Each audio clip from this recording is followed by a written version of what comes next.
وفجأة وأنت تضغط في هذا الزر الآن، ما الذي يدور في خلدك؟ بتشوف صورة إباحية؟ ما الذي يدور في بالك الآن قبل ما أعرض لك ما أريد؟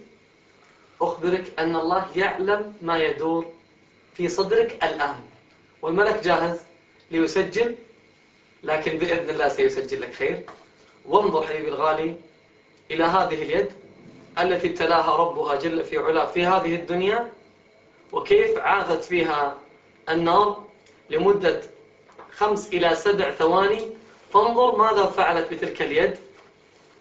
فجئنا نقول لك حبيبي هذه الأصابع لا تضغط إلا خير، نريدها أن تنجو هناك في الحياة الحقيقية. والله أتيناك نريد لك تأمين مستقبلك. كل من عرض لك بلوتوث من هؤلاء يريد أن يضحكك ثواني أو يمتعك ثواني ثم تنتهي المسألة.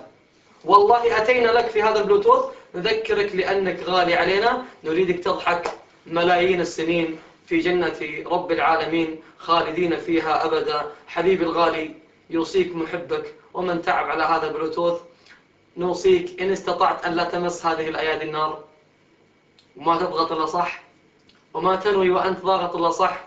إن استطعت فافعل، فوالله إنا نحبك.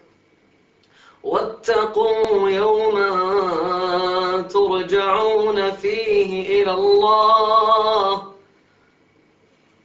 فجئناك نذكرك في ذاك اليوم، نريد لك النعيم، فأسأل الله أن لا يمس يدي ولا يدك بسوء، وأن يجعلها لا تضرب إلا ما يحب الله ويرضى.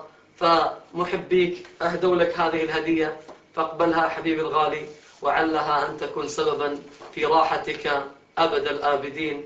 والسلام عليكم ورحمة الله وبركاته.